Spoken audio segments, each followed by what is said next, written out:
Well, good morning. Do welcome all of you. Can everyone hear okay? Okay. And you need any volume? No? Okay. Got some folks missing, so I hope they're watching on their phone from Hawaii. There's a bunch of people on the boat over there, so should we feel sorry for them? No. Okay. I'm glad they had the opportunity. I know Dad's never done that, but that's a great thing they're doing.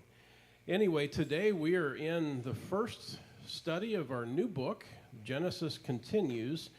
I'm beginning to learn a lot about my Bible and where we came from and our faith in this. This has been a great study. And so this will be a good study again today. We're in Genesis chapter 22, and I had just preached on this not a couple weeks ago, the binding of Isaac, Abraham and Isaac. So today there's a lot of detail that was like the first hour of preaching. This is the second hour of preaching, and then you're going to get the third hour of preaching from the pulpit. So 3-hour sermon. But I have a little footnote here in the top of my Bible over Genesis 22. It says, if you are constantly climbing to reach new heights, you are living on the mountain of God. I don't know where I saw that, but I jotted it down when I heard it. And that speaks about this chapter right here. So, a substitute. What's that? Yes. That's right. That's right. So, also, if you're running with the devil, he'll never push back against you, right? So, the one at the Bible, if you are constantly climbing to reach new heights, then you are living on the mountain of God. That's Mount Moriah. So this is called a substitute. And just like Genesis 12 establishes our roots of faith clear back to Abraham, Father Abraham, this Genesis 22 is another important block of Scripture because it teaches the sacrifice that God made, not only in later times with Jesus, but this was a test back in Genesis 22, and Abraham was about to sacrifice his only son.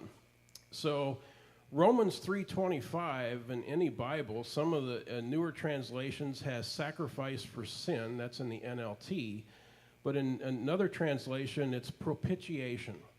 That's what was going on the mountain of God during the time of sacrifice, which means propitiation means that there was a sacrifice being made for sin. God completely turned away from the victim and put that wrath on someone else.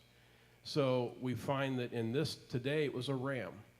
And in later time under the new covenant, he takes his wrath away from us and puts it on his very own son. Propitiation, that's what that word means. So it's mentioned in 1 John 2:2 and also 1 John 4:10, a sacrifice to take away sin. That's what God did for us.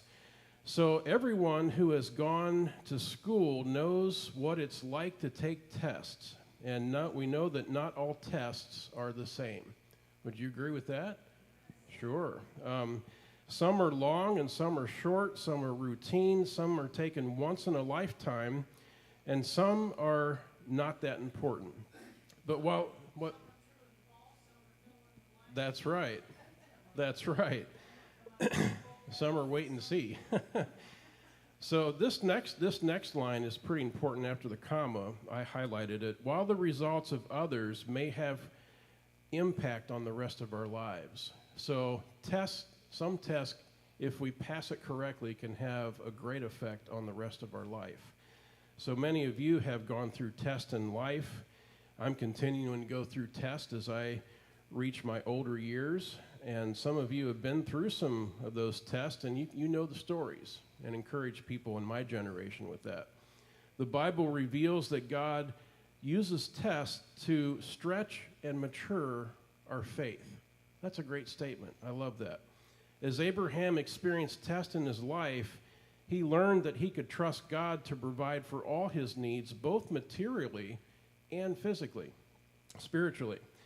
So how do you feel about